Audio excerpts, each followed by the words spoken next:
भाजपा सरकार, ये बीजेपी वाले इसी मिडलमैन को चोर बताते हैं।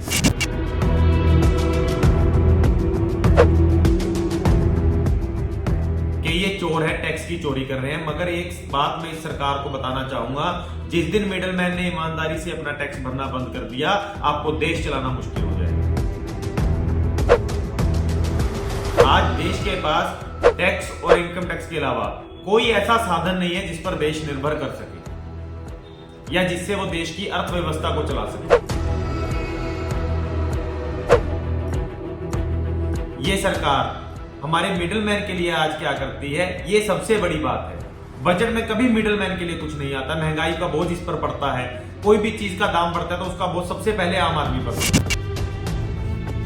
तो ये आम आदमी कौन है?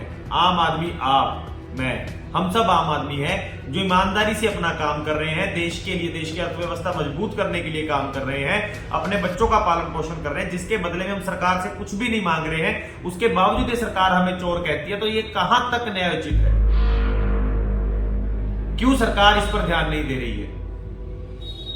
आज सरकार को मिडलमैन के लिए, उत्थान के लिए कुछ करना चाहिए। इनको जब बड़े बड़े लोन डिफॉल्ट होते हैं उनको सरकार माफ कर सकती है, तो ये मिडलमैन के लिए कोई स्कीम सरकार क्यों नहीं लाती है कि हाँ भाई इसके बिजनेस में नुकसान हो गया, ये ईमानदारी से पिछले 20 सालों से अपना टैक्स भर रहा है, तो सरकार इसको कोई रिबेट दे दे या छूट दे दे।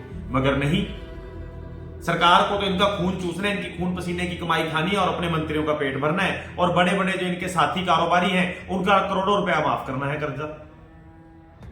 इस सरकार के 10 साल के कार्यकाल में 14 लाख करोड़ से भी ज्यादा का उद्योगपतियों का कर्जा माफ हुआ है।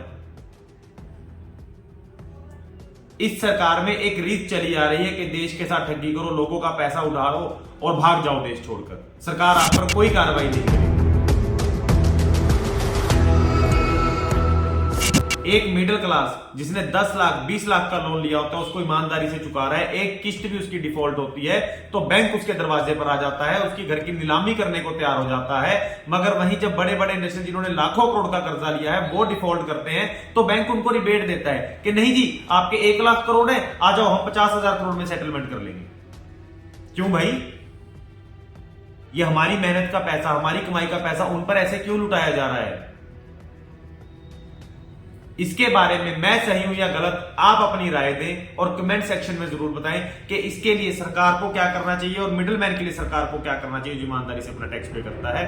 धन्यवाद। जय हिंद, जय हरियाणा। लेटेस्ट वीडियोस के लिए अभी सब्सक्राइब करें A1 हरियाणा को और प्रेस करें बेल आइकन ताकि सभी अपडेट्स आपको मिले सबसे पहले।